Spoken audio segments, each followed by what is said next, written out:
Hello, everybody, and welcome back to the third and final part of the Akron Dynasty. We're concluding it here with years 11 through 15, I guess is what it would be. And UCLA is your national championship, defeating Miami. I didn't show our schedule from the previous video, so here it is.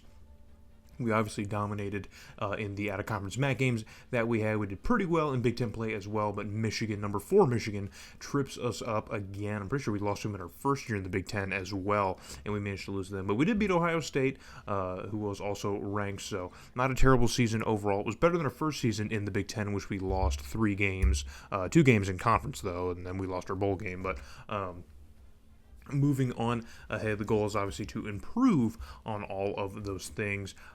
Looking over the stat column now here through our running game breakdown here, and then our receiving core. So Vince Foster hits that 1,000-yard mark. Shane Daniels in his final season gets All-American honors with over 800 yards and 11 touchdowns. Great season to be a tight end, I guess. Deshaun Cooley almost gets 1,000 yards and 9 touchdowns as well. Looking over the offensive line, Brad Hatch has a pretty decent season.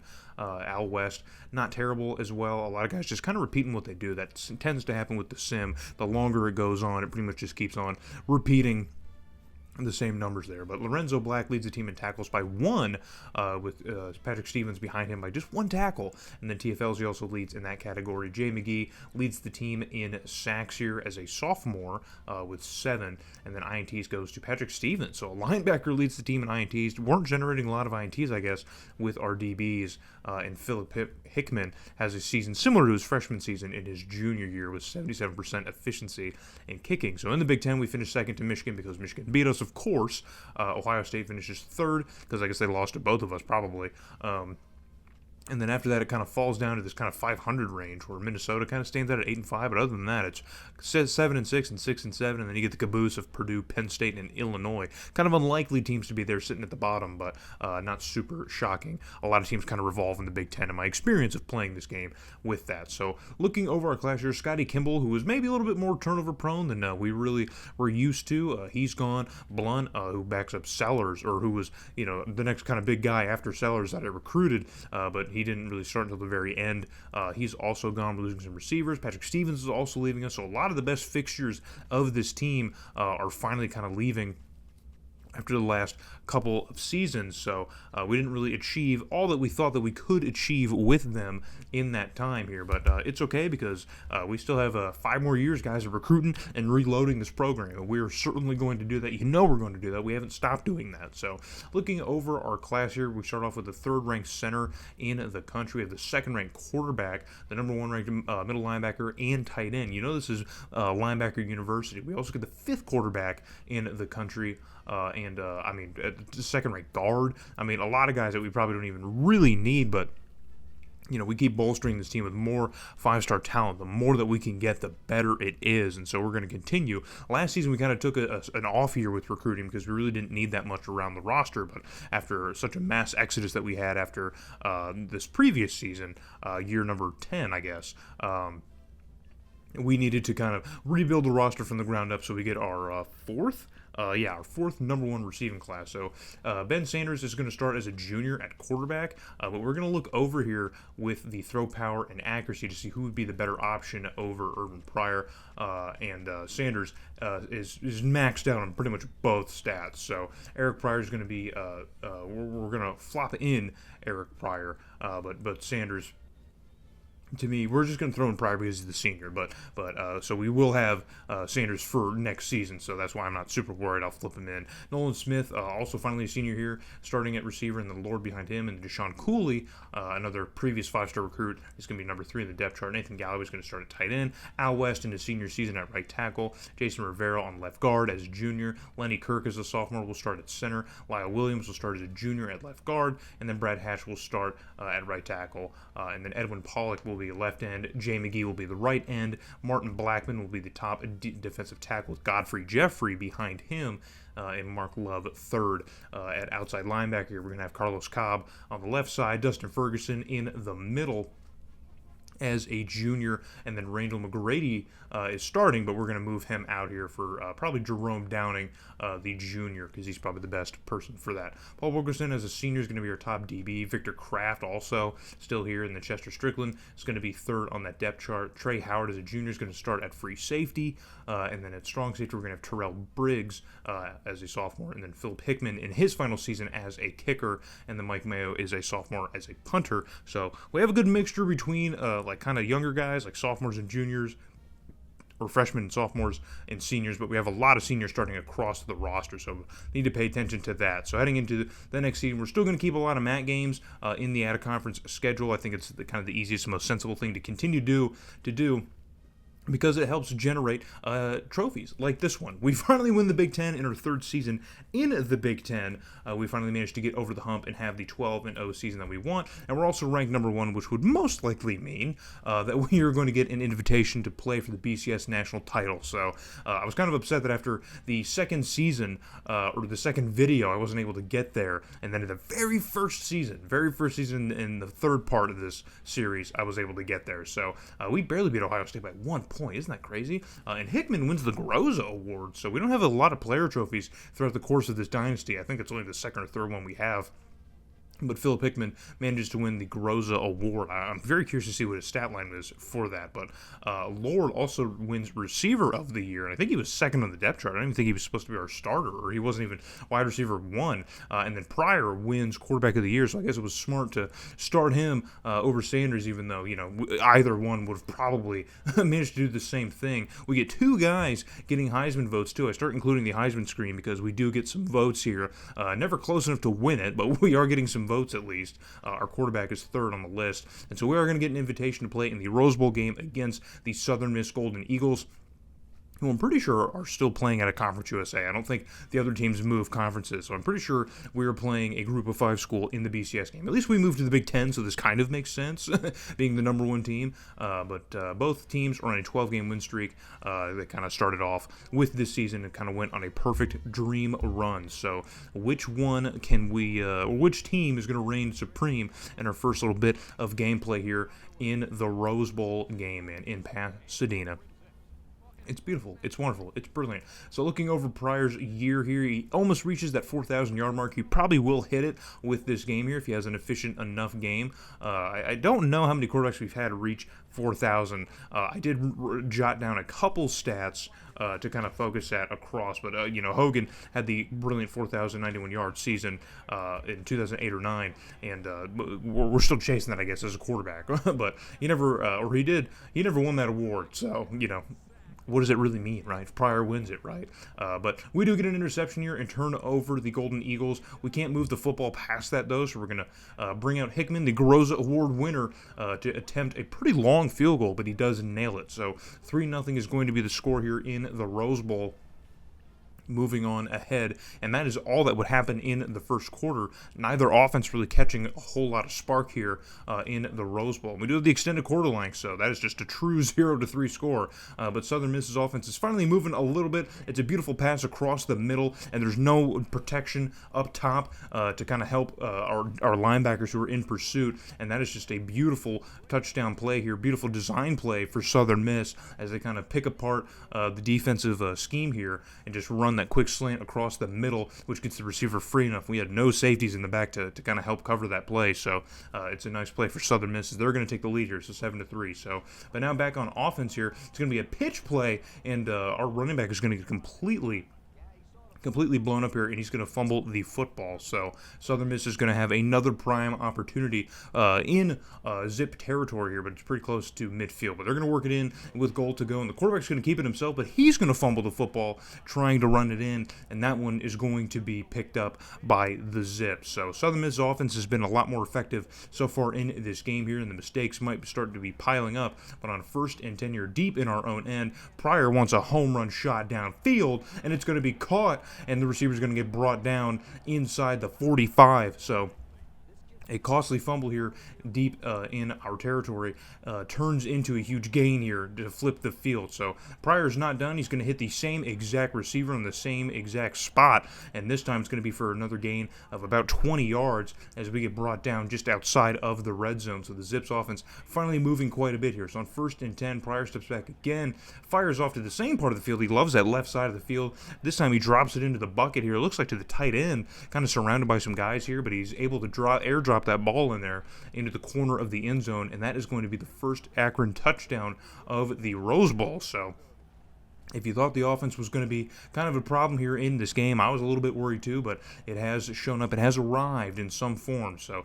10-7 is your score. Late in the half, though, Southern Miss is not going to take that one lying down as they're going to hand it off to their running back, and he's going to surge through the hole in the middle of the line and get into the end zone. So Southern Miss retaking the lead here late in the first half, and it looks like we might have ourselves a bit of a battle here. You guys aren't used to that kind of battling, but we are battling here. So 14-10 is your score. But with 10 seconds left, we're here just past midfield. Pryor, one more shot towards the end zone, and why not? Because it's going to end up in stuff like this, and we do have time for a timeout. So with 2 seconds left on the clock, we're going to send out Hickman to make this a 1-point game, and he manages to do just that. So 14-13 is going to be your score here as time expires in the second quarter. And this is certainly going to be a kind of a back and forth. And if we can snap off big plays like that, like we did on our first touchdown drive, and that drive just there to get us a field goal, then Southern Miss might be in a little bit of trouble. So manufacturing drives versus these big plays. So on a 3rd and 9, Pryor stepping up in the pocket, fires one across the middle, and that one is picked off. There is a flag on the field, but Southern Miss has an interception as it currently stands right now. But we need to wait and see what the penalty is, and it is a holding call. That's a holding call on Al West, the senior, and that is that's going to stand for Southern Miss. So Southern Miss now a huge mistake from the Zips offense here. Now we all thought that we were rid of the turnover situation with Scotty Kimball, but it looks like Pryor might have a couple in him as well. So Southern Miss trying to get into the end zone. That ball is batted around and nearly caught off of the tip, but it safely falls to the ground for Akron. So fortunately Southern Miss is not able to convert on that. So we're going to get the ball back here in our own end, and again Pryor lobbing up these gifts for the defense. It might even be the same player. I'm pretty sure it is Sims. I'm pretty sure that free safety for Southern Miss got the last one. So the turnover game beginning to be a little bit unmanageable for Akron, but Southern Miss is going to give us one themselves, but this one is going to go the entire distance as no one is back around unless this receiver can catch up. He's right hot on the tails. He's going to make an attempt for the tackle, and he doesn't, or at least he does far too late as we were able to cross the goal line, and that is a pick 6. So 6 turnovers in total in this Rose Bowl. We had a lot of costly ones in our own end, but we're the only ones with points out of it, and we're going to try and go for 2 here to make this a 7-point game, and Pryor keeping it himself. Absolutely no shot. Absolutely no shot. So the score is going to remain at 5. And we're going to send out Hickman for a field goal, another long field goal as we get stalled on offense. And so that is going to make the score 22-14. Bit of an awkward score here. Southern Miss not really out of it as we were late in the third quarter, but we have another chance on offense again. Pryor absolutely finds a window, gets that one through the window. I'd have to find the words, man. He just absolutely lasered that one through a window and was able to get this one to an open receiver, and that one's in the end zone. So that's another Akron Zips touchdown as we are further extending this lead, and a game that was really, really close at halftime has now been completely blown open with that touchdown right there. Southern Miss's offense has really stagnated in the third quarter, so 29-14 is your score.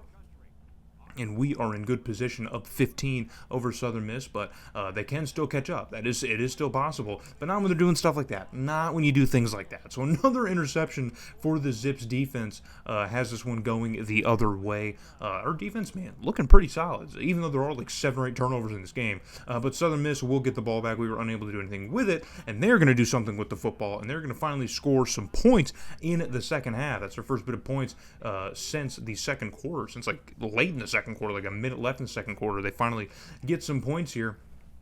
And pending the extra point, I mean, we're going to be back to a one possession game here with Southern Miss. So they're going to try and go for two here to try and keep that one possession here. And quarterback looking for some open space here, and he finds it, and they do complete the 2-point conversion. So 22-29 is going to be your score. So all that means is a touchdown and an extra point is going to tie this ball game. So on a 4th and 14, Southern Miss kind of running out of options. That ball is tipped as he throws that one to a linebacker. That one's going to be tipped and hit the ground. So that's going to be turnover on downs for Akron here. And with time expiring, we get stopped. We can't move the ball any further and kill any more time. So we're going to bring out Hickman, the Groza Award winner, and he's going to continue his reign of terror on Southern Miss as that field goal is going to extend this lead to 10 points. And that's going to be pretty much it for the Rose Bowl at Southern Miss, even if they do manage to score within that minute.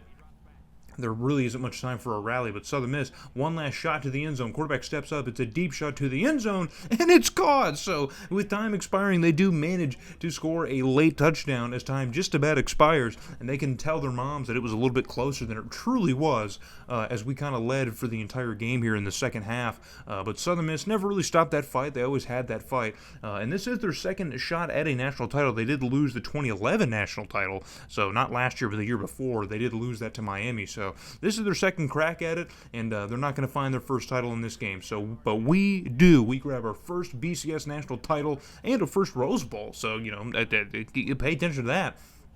Because we're not just going for the crystal ball, we also want the other trophies too, and we managed to pick up 2 in this one season by winning it. So it's Gary Harry's first national title, it's Akron's first national title, of course, obviously, and we do manage to win the Big Ten all in the same year. So a very, very historic, kind of blessed run that we just went on here in the 2013 season. You gotta love it, man. You gotta love it. And I was really hesitant to just end the series here on this one season, kind of make it a shorter video, but I figured we'd at least finish the last 5 years, and then moving forward, when I do this kind of series again with a different team, we're going to end it when we win a national title. That's just going to be how we end it, because there's not really much of a point to continue playing past it, but we do get a contract extension here with Akron. They want us here for 6 more years, so we just finished a 4-year contract. I called it a 7-year extension in the last video, but it was a 4-year extension on the 7 years that we just spent there, so we get another extension. Eric Pryor breaks Hogan's previous record that we were keeping track of with 4,200 yards, so that's got to be the passing leader. It's got to be.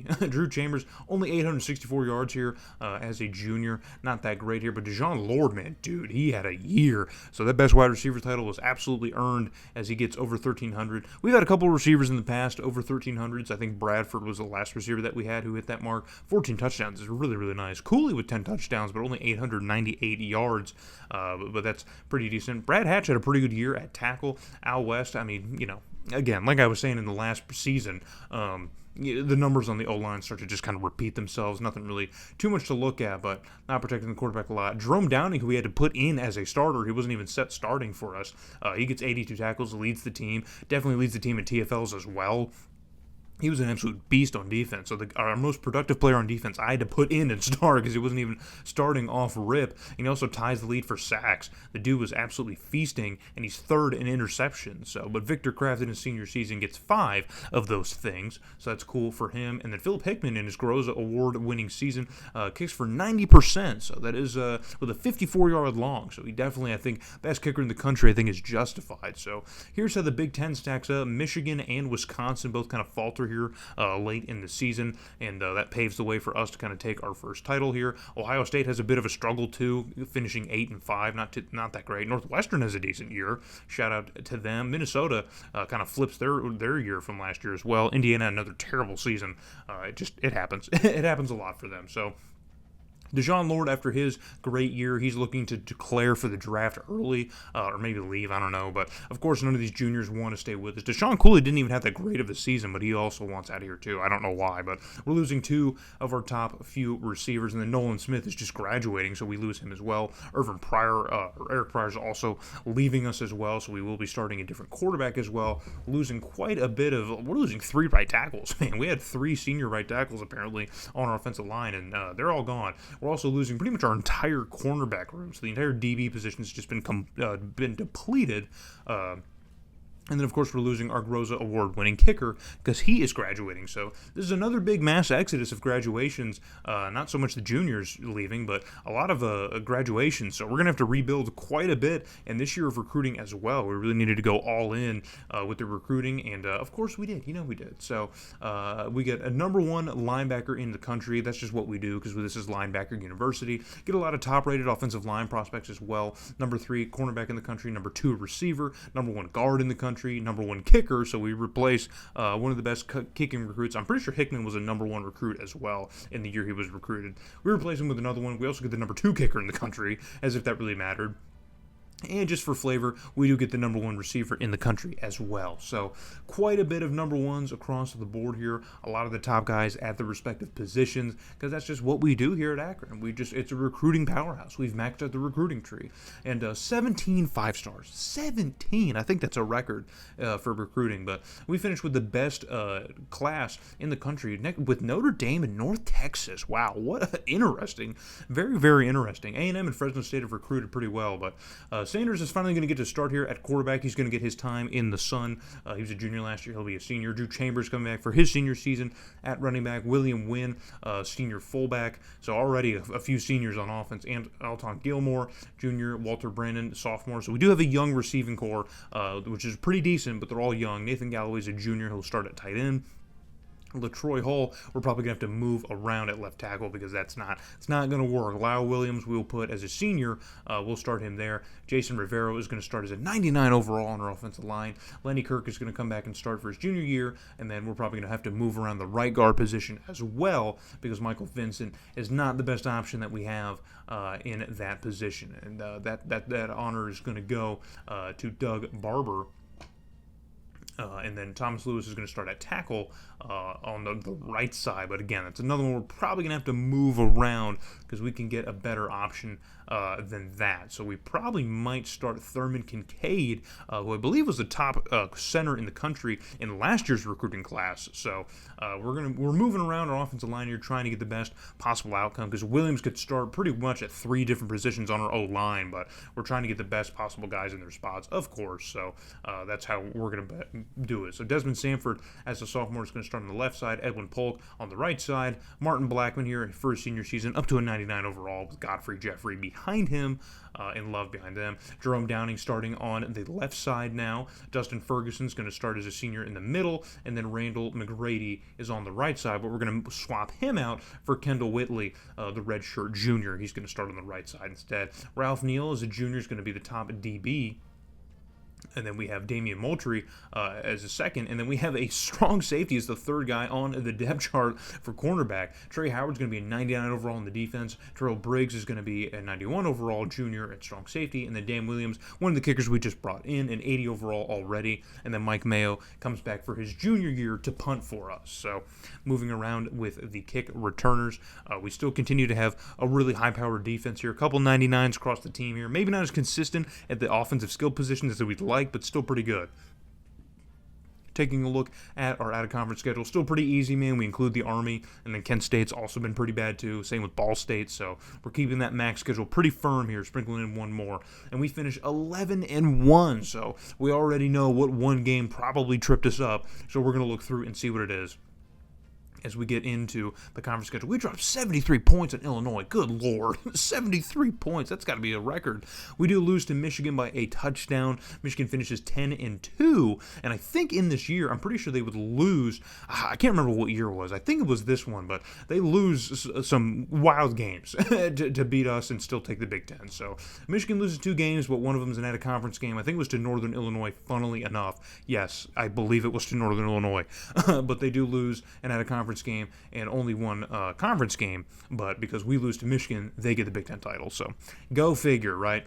But that's going to be good enough to get us to the Capital One Bowl to play the Tennessee Volunteers. So This is, I believe, this is our second time in the Capital One Bowl. In our second year in the Big Ten, we managed to go and we lost to Florida in that huge nail biter where we had a very costly fumble in our own end in victory formation, and Florida was able to capitalize and score and win. And so we're looking to get some revenge on the SEC for that game, and already we're off to a great start as Tennessee commits a pretty egregious penalty of throwing to the wrong team, and Neal gets the pick six to kick things off here in the Capital One Bowl to kick off all the scoring.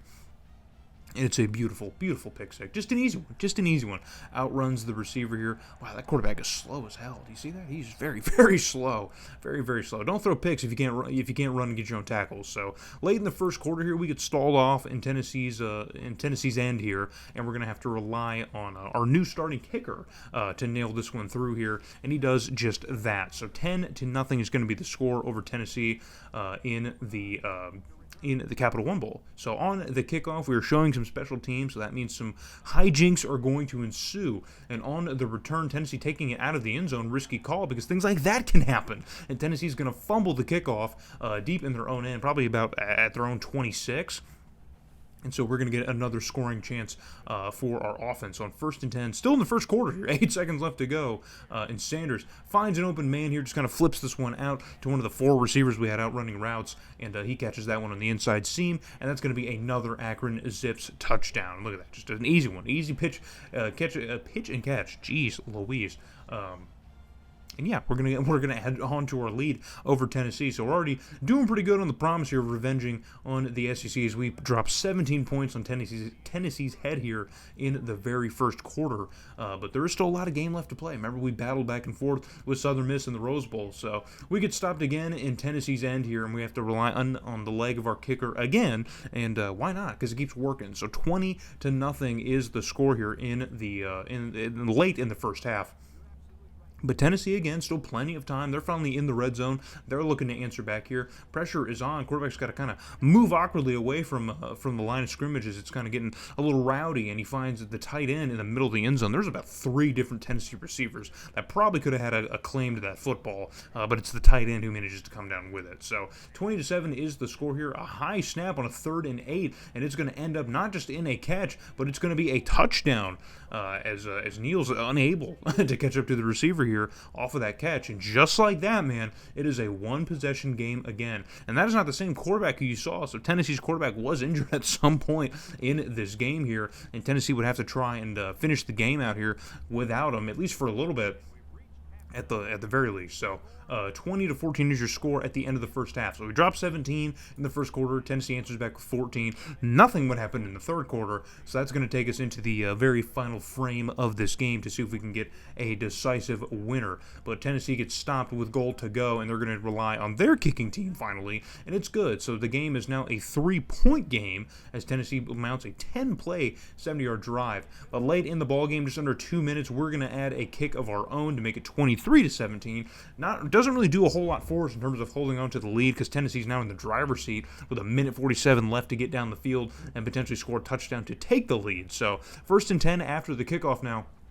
As their quarterback drops back here, he floats this one out here, and that one's going to get picked off by Neal again. So it's his second one of the game here, and it comes in a major, major way. So the turnover battle we saw in the Rose Bowl was massive, man. Well, it's 7-8 turnovers in total, but in this game, we really cleaned things up in Tennessee with 3 turnovers, and that's really going to be the deciding factor to them losing this football game. So we managed to win our first Capital One Bowl in school history, again, as we lost to Florida a couple of years ago, but we finally managed to beat the SEC representative in the Capital One Bowl and grab another bowl trophy for the Cabinets, our second straight year with a bowl victory after losing the last 2 in a row. We finally get back to our winning ways in the quote-unquote postseason as we win our second straight bowl. So, and mount our, 1, 2, 3, 4, 5, 6, 7, 8 straight season with double-digit wins. So, historic pace here for Gary Harry, to say the least. So, but there's our trophy, our first one here. But Nebraska is going to offer us a contract. They want us to come coach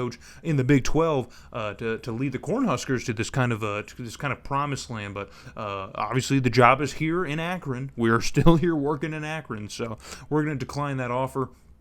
Notre Dame gets their first national championship. Remember, we saw they were second in recruiting, and it paid off as they managed to win the national championship over Miami, who went to, they went to like 4 or 5 in a row, and then last year they didn't go because we did, but then they go back again. So Drew Chambers finally has that 1,000-plus yard a year that we were looking for, has a great season in his senior season. I wish he was doing that all 4 years he was here, but it's whatever. We have 2,000-plus yard receivers. We didn't even have that last year, and the year we won a national championship, but this year we do, and it doesn't correlate. So looking at the offensive line yet again, Lenny Kirk has a much more productive season this year. I will say that. Everyone else, again, on pace with where they've been. So I wish the offensive line stats were a little bit better to look at, worth looking at. Alex Pruitt, man, as a freshman starter, absolutely feasted, man. 86 tackles, gets freshman All-American honors, leads the team in TFLs because it's linebacker university. How many times do I got to say it, man? We just keep developing linebacking prospects. We got to be the best place in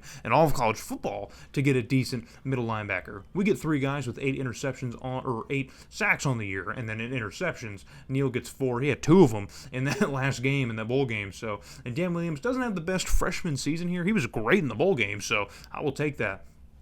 But Michigan does win the Big Ten here at 7-1 in conference play. They ended up losing 3 games. They lost their bowl game, so Michigan doesn't even have that great of a season. We have an amazing season, but that one loss to Michigan, man. Just another Ohio school having their season defined by losing to Michigan. Unbelievable. Unbelievable. As much as things change, they stay the same, right? But now it's time to get into the offseason festivities. We got to see who all is leaving. And, of course, Ben Sanders is graduating and leaving us. Drew Chambers, our starting running back, is also leaving us. We're losing our starting fullback, losing a ton of guys on our offensive line. Again, losing pretty much all of our defensive tackles, so that position is going to have to be completely rebuilt from the ground up here. Losing a couple key starters in a linebacking core, but you already know we don't even have to worry about making sure we got guys there. We always got guys at the linebacking position to play for this team. You already know that. So we're going to head into our next class here. We've done well. We've held the number 1 spot here for 5 out of the last 6 seasons, and we do manage to grab the number 6 running back in the country, the number 4 defensive tackle. Remember, that was a position we needed to beef up here. We do get the number 1 free safety in the country as well, the number 2 guard. So we keep getting a lot of high-end offensive line prospects as well. We get the number 3 defensive tackle in the country as well. We do pick up the number 8 quarterback. Not that that's really going to matter. We might see a little bit of him. We get the number 2 middle linebacker and number 2 defensive tackle in the country. So we really did beef up that defensive line because that was one of the biggest areas of concern heading into recruiting because, of course, we lost all of them, all of our starters at that position. So I think we did a good job of rebuilding that. So we do grab the number 1 spot again. Fresno State moves up to 2. Texas A&M still sitting here at 4. Miami still hanging around at 3. And Notre Dame at 5. And Tennessee, I guess, was not going to take a loss to Akron in the Capital One Bowl lying down as they get the 6th class. So Demetrius Irvin is going to start as a sophomore. He's by and far the best quarterback we have on the roster. So he's going to be our starter here in year number 3 of this 5 years moving ahead. Reuben Childress is going to be your starting running back, but Brock behind him, not too much worse. He's a lot faster, so we're probably going to make that swap. I think we're going to make that swap. I like the faster guy. So Drew Brock's going to start because he's faster. Fabian Cummings is going to be a starting fullback. Walter Brandon is back here for his junior year. Alton Gilmore, as well as a senior, is back. And then Darren Richardson, as a sophomore, is here. And they have all improved quite a lot. So Nathan Galloway, a starting tight end, he's gotten up really well, really high as well. LaTroy Hall, Barber, Lenny Kirk starting center. Michael Vincent's going to start on the right side. He just barely. Marley Matthews a little bit better, so we're going to probably throw him in there because why not? Thomas Lewis here starting at right tackle. I don't know if we can really bolster on that too terribly much. So James Ellington's going to start on the right side. And then Ashford on the other side. Ahmad Polk is going to be your starting defensive tackle as a freshman. They're all over 80 overall, but those are all new guys, so that's what we're relying on. Alex Pruitt we're going to put back in as a starter because he's got to start, man. He has to. He was way too good. Kendall Whitley as a senior is up to a 98 at the middle linebacker position. Then Randall McGrady is going to start on the right side. Ralph Neal is going to be a senior. He's going to be the top DB. Moultrie and Hendricks behind him. Winford Kramer is going to be starting as a senior at free safety, and then Terrell Briggs is also going to start as a safety, or as a 98 overall safety. So, and then Mayo, finally a senior. Our punter is finally a senior. I feel like we recruited him 5 or 6 years ago. at this point. It's crazy to even think that he's still around. Some names that we are still seeing around, some names that we lost along the way, right?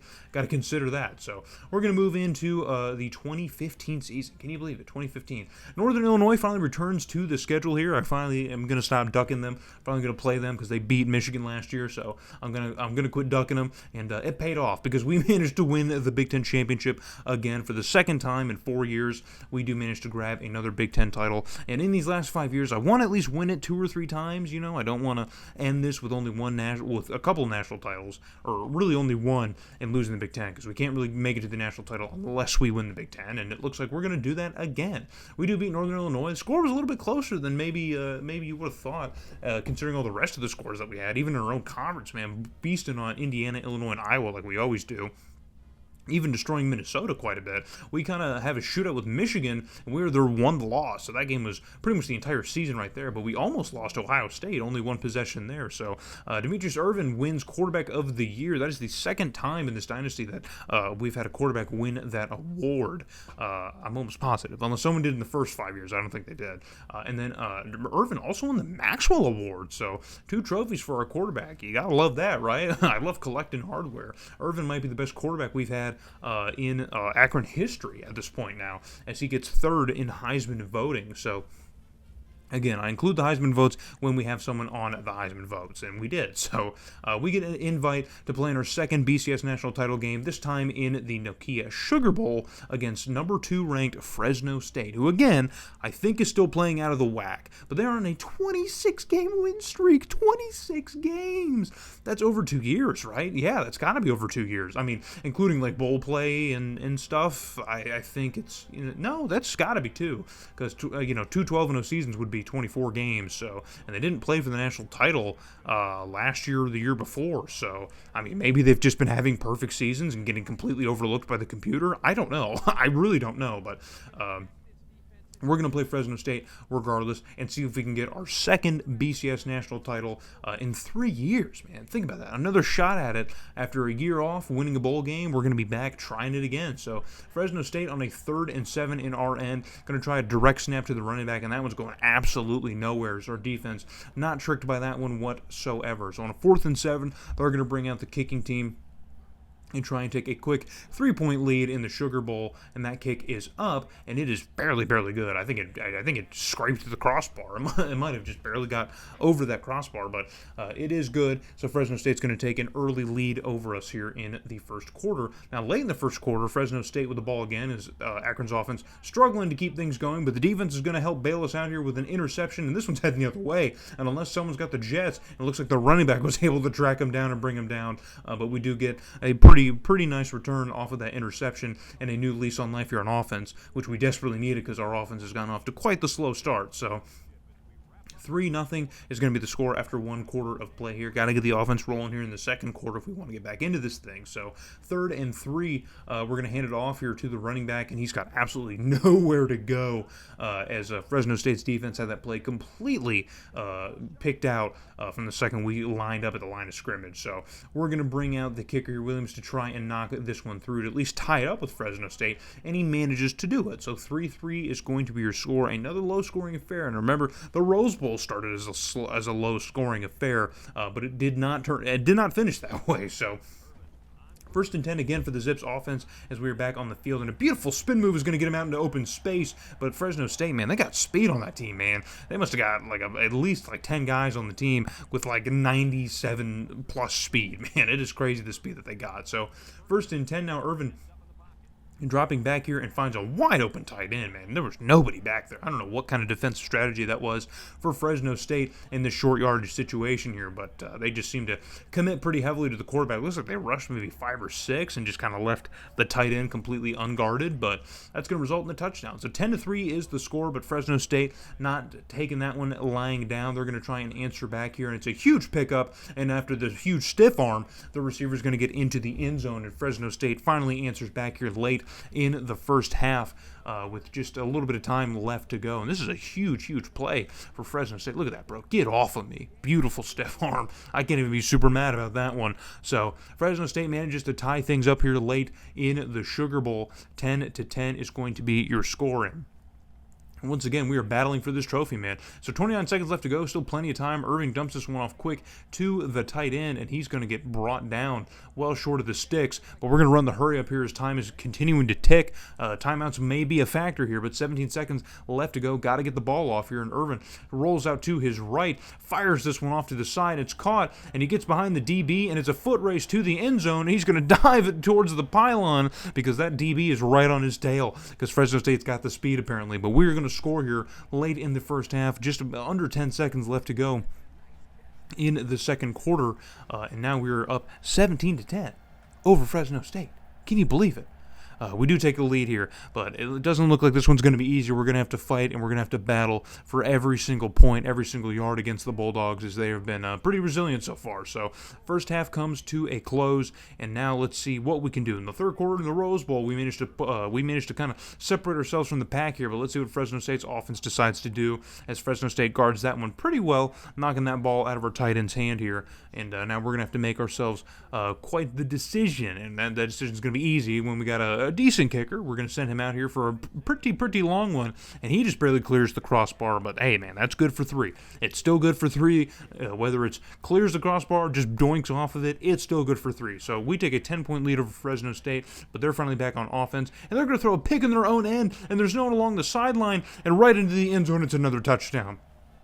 A huge defensive touchdown here. We almost had one earlier in the game, and finally we were able to return one of these picks as Fresno State just racking up the mistakes now. 27-10 here. This game is getting out of hand for the Bulldogs. They got to get something rolling on offense, and it's another interception as Fresno State just can't get out of their own way. And we saw last year in the Capital One Bowl, turnovers were really Tennessee's undoing as they had 3 themselves, and that was the huge difference maker in a close-scoring game. And now in this game, potential to really get open, completely wide open, as Irvin finds a receiver across the middle of the field, and it is in the end zone for a touchdown, man. You gotta, come on. Now things are just kind of getting out of hand. It's the mercy rule.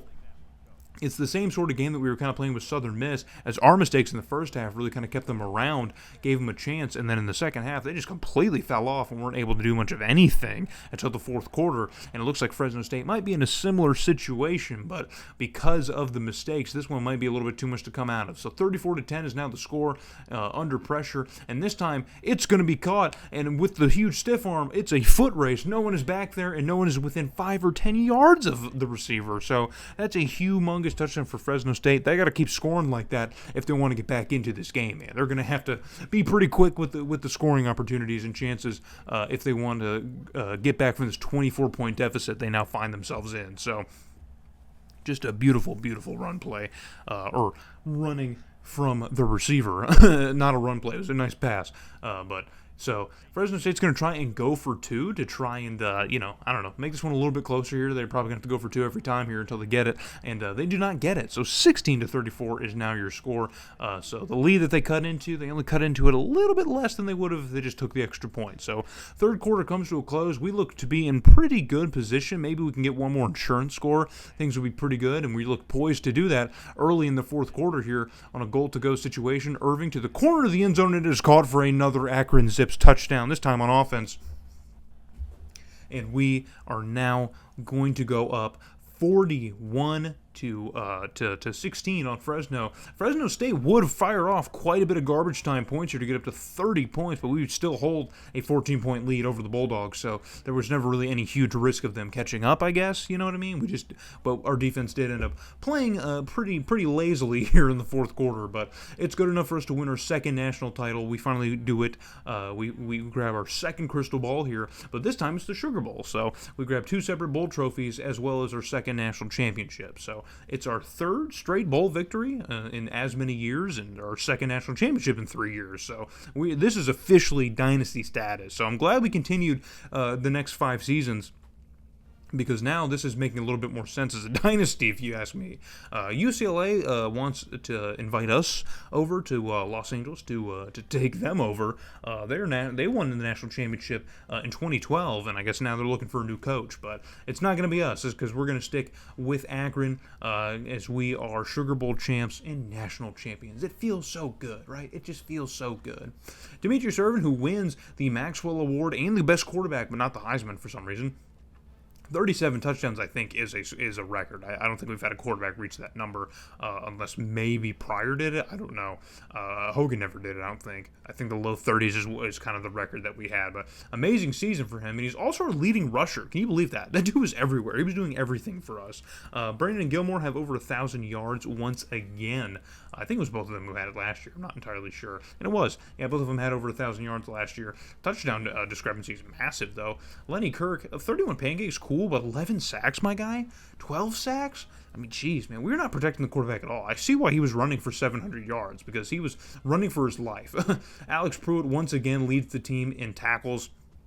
He's absolutely amazing. He's going to be something very, very special for this team. Desmond Sanford leads the team at TFLs with 17, so we had to rebuild the defensive line a little bit here, and he's not one of the guys we brought in, but still, we have a great defensive line. Sean Lynch gets freshman All-American honors here with a pretty productive season that he has in the defensive line, so we did rebuild it pretty well. And then Dan Williams, an amazing jump in quality from his freshman season. You love to see it. So Michigan once again finishing short of us by losing only one game, and Wisconsin only loses one conference game, which was also to us. So we had to beat out Michigan and Wisconsin just to even win the Big Ten. Which obviously, I mean, duh, but basically what I'm saying is the whole season was pretty much trivialized down to just those two games, which is kind of has been the entire time we've been in the Big Ten. You swap out Wisconsin for Ohio State certain years, you know what I mean? But that's kind of what it's been since we joined the Big Ten. So Demetrius Irvin is looking to leave as a sophomore, so he's probably going to transfer. Right? There's no way he's going to the draft, but after his amazing season, he's looking to leave, and we don't have the points to bring him on. He doesn't even want to stay, so we're going to lose Irvin after just one season as a starter, man. That is absolutely brutal. We're also losing some huge pieces in the skill positions.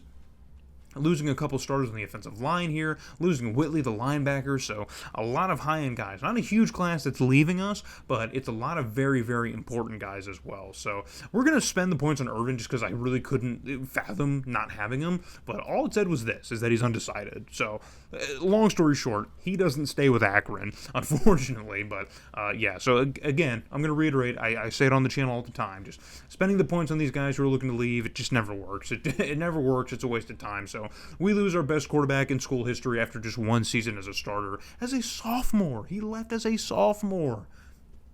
I can't believe that, dude.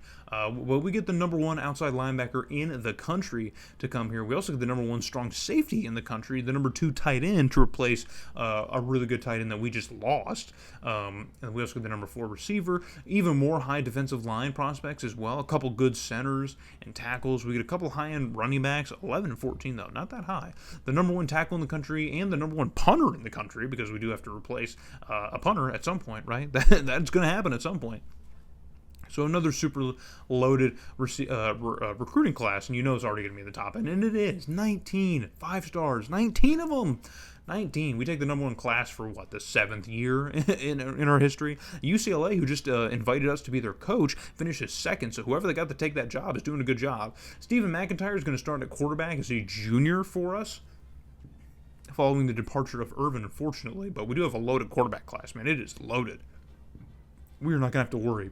Ruben Childress as a sophomore is going to start at running back with Drew Brock, who, remember, was super fast last season, but we're going to leave it the way it is this time because it's a little bit bigger of a gap here, not just 1 point. Walter Brandon is going to be here as a senior, and then Darren Richardson as a junior behind him, and then Avery as a junior is going to be number 3 on the depth chart. T.D. Coleman's going to be our senior starting tight end. And then LaTroy Hall comes back as a junior. Doug Barber as a senior is going to be at left guard. Marley Matthews is going to be our starter at center as a senior. Michael Vincent is going to be our starting right guard as a junior. And then Thomas Lewis is going to be our starting right tackle as a junior. So the offensive line is really getting up there. Harrison Rosner, a sophomore, is going to be on the right end. I think he won freshman All-American, I believe. James Ellington is going to be on the other side, and then Guy Glenn is going to be the top defensive tackle, with Ahmad Polk now being number 2, and then Sean Lynch, the freshman All-American, is going to be 3rd. So that's how that's going to work. Jason Carson is going to start on the left side. We might need to move that around again. Pruitt, again, is kind of the top guy. We're looking around to see which position Pruitt would be the best at. So Randall McGrady is going to start on the right side, so we're going to put Pruitt on the left side because he's got to start. He's got to start. There's no way he's not starting for this team. I mean, he's got to. Justin Shaw is going to start in the middle here year as a senior as well. And then Damian Moultrie, the junior, going to be the top cornerback with Luke Hendricks behind him. And then Antoine Church is going to be third. So we have good DBs as well. Nick Grant's going to start at free safety, another top recruit. Trey Smith is going to be a strong safety starting for us at 98. Dan Williams up to a 92 as a junior. Really good. And then Quentin Ricks is going to be a replacement at punter for his freshman season. So this roster is looking really good. I honestly think it's better than the roster we had last year. And we just won a national championship. So what does that mean, right? At a conference schedule, again, sticking with the MAC teams. Maybe, in hindsight, I probably could have switched up a little bit, but I don't know, man. We had fun. I like kind of doing the Big Ten MAC thing that we were doing because we are still a MAC school at our core. Even if now our exterior is Big Ten, at our core, we are still a MAC school.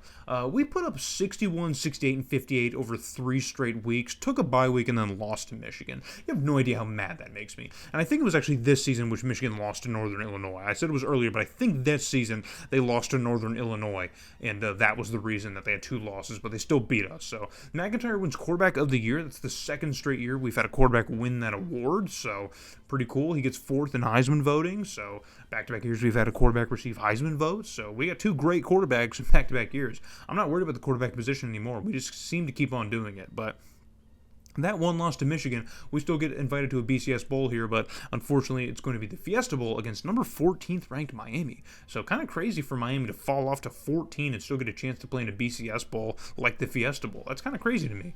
But we are going to finally head to Tempe for the first time. So we've played in a whole slew of bowl games by this point. All the major BCS Bowls I'm pretty sure we've played in as well, except for the Orange Bowl. We have not played in the Orange Bowl, but this is going to be our first foray in Arizona to play in the Fiesta Bowl. So here's McIntyre's season year, 33 TDs to 11 picks, over 3,700 yards. Another great quarterback season. We don't struggle with the quarterback position at Akron. We really don't, man. It's not our huge bread and butter, but we don't struggle on it. So McIntyre with a quick dump off to a tight end to get out of bounds. You're just shy of the sticks. So we're going to bring out Williams on a 4th and 4 to try and knock home a very, very long field goal. That one had to be pushing 60 yards, and he nails it.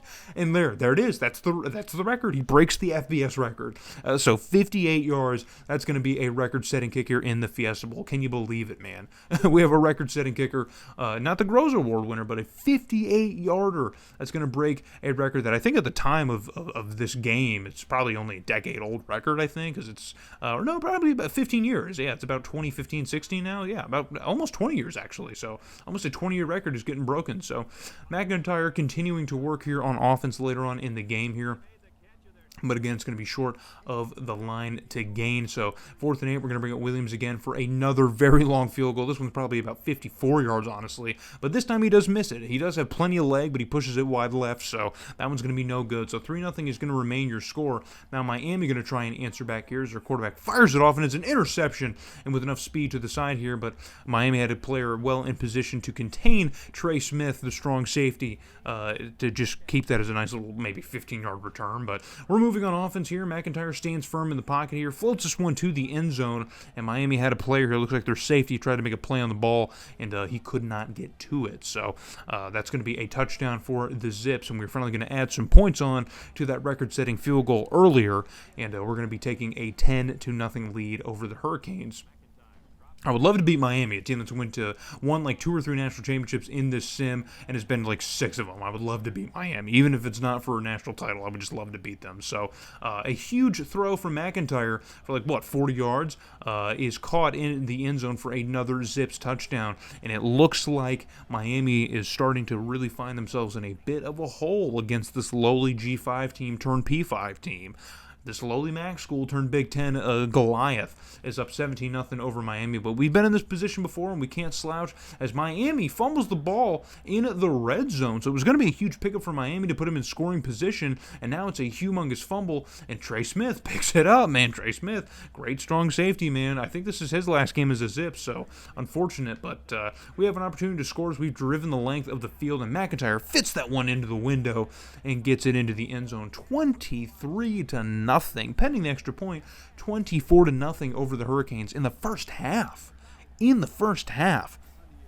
This is a national championship winning program. Miami doesn't fall off in this game, okay? It's not real life. They just continue to win. But in this one, they're not winning because they're struggling really, really bad. And Miami, kind of a disaster year, losing 3 games. It's kind of uncharacteristic for them, but they are struggling. But they're going to try and answer back here on offense. Quarterback throws it into triple coverage. I don't even know what the hell he thought he was doing, man. I don't know what he saw. I don't know who he saw.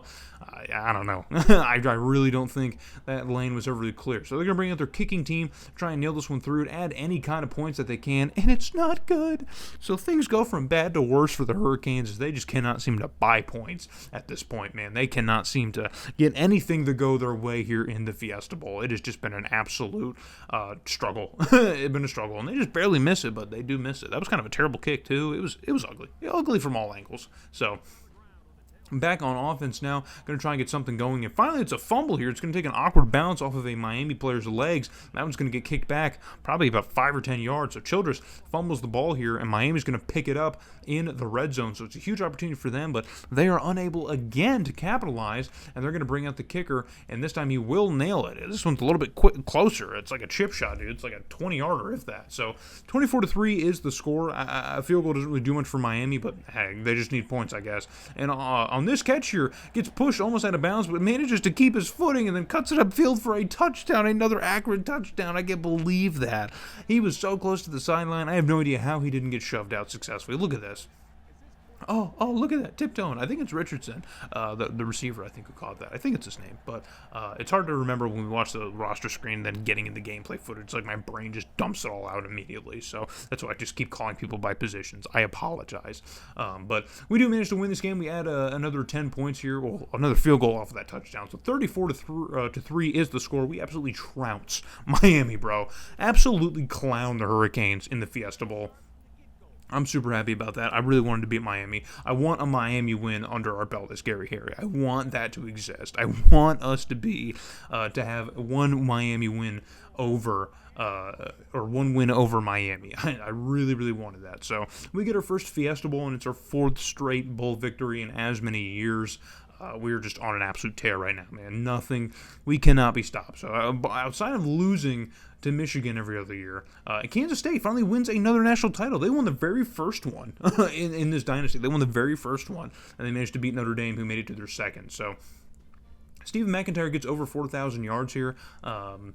Gets over 4,000 yards and gets up to 37 touchdowns. So we hit that 37 mark again for what, 2nd straight years? I'm pretty sure that's the 2nd straight. I think Irvin did it last season. But wide receiving core here, only 1,000-yard receiver here. Richardson, who had the nice play in the Fiesta Bowl here, gets 10 touchdowns and 800-plus yardage. But yeah, we are a powerhouse, man. We are an absolute freaking powerhouse. We can't be stopped. Can't be contained. We've officially hit that stride. I'm really glad. When I was playing this and recording it, I was like, I don't need to finish this, but I'm glad we did because it's you're seeing the full growth here. So Randall McGrady takes takes the most tackles on our defense here with 12 TFLs. Pruitt not far behind him. Pruitt also has another pretty great season. Almost leads the team for the 3rd straight year. That would have been nuts if he managed to do that, but falls just a few tackles short, man. Maybe could have got it in the Fiesta Bowl if he just wanted a little bit more, but just couldn't do it. Couldn't force himself to do it. So Ahmad Polk leads the team in sacks with Rosner as well. They both tie with 6. Polk also, man, 17 TFLs, man. Our defensive line has been getting in there, man, getting some penetration on the line of scrimmage and creating some things. So we also have a freshman All-American, so good for him. Dan Williams continues to improve as a kicker. We love to see that. Michigan manages to finish 12-2. Good for them, I guess. Who cares? Whatever. They win the Big Ten. They manage to beat us. We lose to them. You know how it works. You know how it is. That's how it always works. But we're the only 2 teams in the conference that have double-digit wins. And so we've had double-digit winning seasons for like the last 10 years at this point. We haven't had a season without double-digit wins since 2005.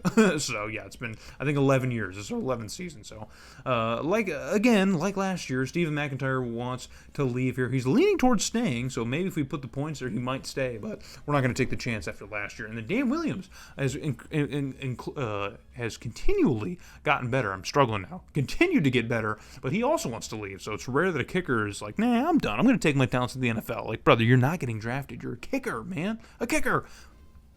He said, I set the FBS record for the longest field goal. I'm out of here. I'm leaving. But we do lose a quarterback. So remember from last season in the depth chart, we have a loaded quarterback class. So we're not super worried about McIntyre leaving. So this is the last recruiting class we're going to bring in here. We're pretty much done. We're in our last season, so it doesn't really matter about these guys that we're bringing here because the season's going to, or the series is going to come to a close. So I managed to do the darn thing of building this team into a dynasty in just 3 parts. I thought it would take a lot longer. I thought it would kind of be like a 30-year thing, but we could do a 30-year thing, but I just, we might try that later on with a certain team that I really want to do 30 years with. But for Akron, I felt that only 15 years was really all we needed. We really did not need to do much more than that. I just didn't see the point. So we have the top recruiting class again with Fresno State and UCLA sitting behind. DeMarco McClellan is going to be our starting quarterback at a 94 overall. He's going to start first as a junior.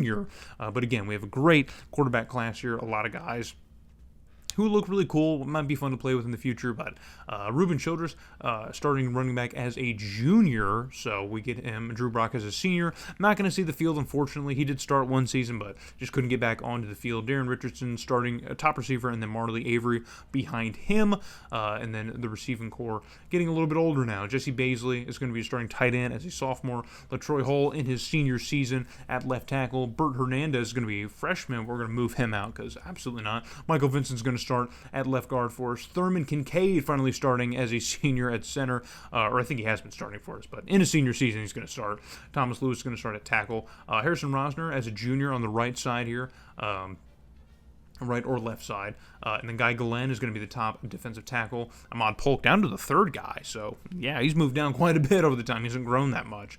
Justin Carson's going to be on the left side. Alex Pruitt's going to start in the middle, which I think is his position. We haven't been able to start in there for the last couple seasons because we've just had so many good middle linebackers. And then Devin McCown is going to start on the right side. Damian Moultrie is going to be a senior. He's going to be our top DB. Hendricks behind him. And then Church behind him. Nick Grant is going to be a senior starting free safety at 95 overall, man. Our defense is getting up there, man. Omar Fuller, who won freshman All-American honors last season as a sophomore, he's going to return. Darren Walters, we have a new punter this year because Dan Williams decided to leave, I guess. He said, whatever, I'm an NFL kicker. Yeah, whatever. In our very final season, I picked the easiest of easiest out of conference schedules. I'm like, I want another national title. Give me one more. Let's leave it a national title. And we look to be in good position to do it as we win our third Big Ten title. I think it's our third. Our third Big Ten title. We managed to win, and we are going back to the Rose Bowl game, and this time to play number 2 ranked Texas A&M. So, full disclosure, I'm sorry. Originally, when I recorded this, we did get to go to the national championship when I first simmed it through, but we were going to rematch with Southern Miss, which I thought would have been so much better, and I was recording the game, and the game was like back and forth. It was so much better, and then my PS2 froze. My PS2 froze, and I did not save before entering into the game, so when I resimmed it, we did manage to get back into the national title game, but this time it was against Texas A&M, and so not as thrilling of a matchup here, but hopefully the game is in now. Oh my goodness, that one floated way out of the back of the end zone. That one was dangerous out of the back of the end zone. Bit of a dangerous throw there, but it's okay. Ms. McClellan airmails that one here, and now we're going to bring out our freshman kicker here, and he nails this one through. Back-to-back year, or not back-to-back years, but feels like we have a new kicker every year, every couple of years now at this point. That's certainly just how it's felt. But we do manage to take a lead over A&M here, 3-0. With goal to go situation, your quarterback's going to drop back. McClellan finds an open receiver, kind of a mess of receivers in the middle of the end zone. There's 3 of those guys that are sitting there wide open, and it is caught for the touchdown. So we're going to extend here to a 2-possession lead over the Aggies in the Rose Bowl. Kind of an interesting new team. I guess it's the fun thing about A&M. It's a new team we haven't seen. So 10-0 here. We're going to go with a fake handoff, and it's a quick throw to the middle of the end zone here. We kind of caught A&M's defense for a loop here. They were not ready for that quick of a turnaround, that quick of a play here, as McClellan finds an open man in the end zone. So 17-0 is going to be your score here in the first half, as I missed.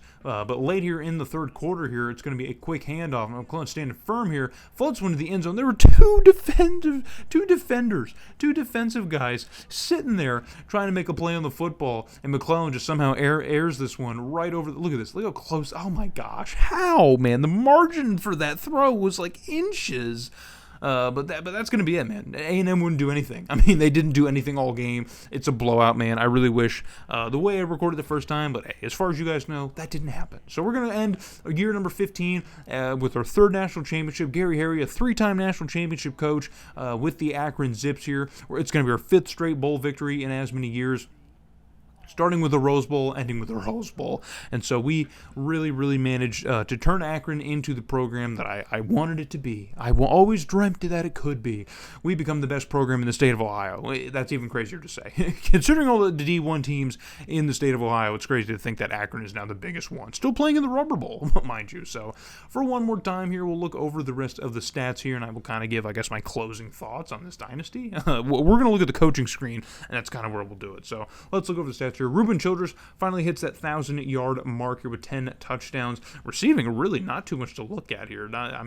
867 yards and 730 yards is nothing to scoff at, but we've had 1,000-yard receivers for as long as I feel like, I can remember at this stage in the game.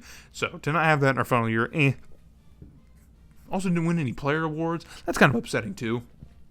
And we didn't win nearly as much as I thought we would, so maybe that's going to be the goal for the next dynasty with the next team we pick, is to win as many player trophies as possible. So Alex Pruitt, again, second on the team in tackles, man. He almost led. He was first or second in tackles his entire career here at Akron. So TFL is also great here. Rosner leading the team in sacks. I think for the second time, I think he's leading the team in sacks. And then Omar Fuller, dude, this guy's just a menace at strong safety. He's going to be something special, man. Darren Walters doesn't have a terrible year as a freshman. 76%, we'll take it. Here's the final look at the standings. Of course, that game against Michigan, man, deciding the conference. Just funny. We've recreated the rivalry now. It's no longer between Ohio State. It's us. We are now the Ohio school that Michigan has to beat every year to try and win the Big Ten, and vice versa. So, funnily enough. Penn State, terrible year. Ooh, rough year. So that's going to do it, man. That's going to do it for the Dynasty. Thank you guys for watching. After 15 years, we finished 164-34. Our win streak is 17. I think our longest in school history is like 22 or 23, I believe. I think that's what the longest one was. Oh, it's right there. 25 games. There you go. On the screen, 25. 32-15 against top 25 opponents. That's got to be a record as well. But yeah, man, take a look at the stats, man, and thank you guys so much for watching. I'm going to edit this all together as one long movie to watch. So thank you guys for watching, man. We'll see you in the next one.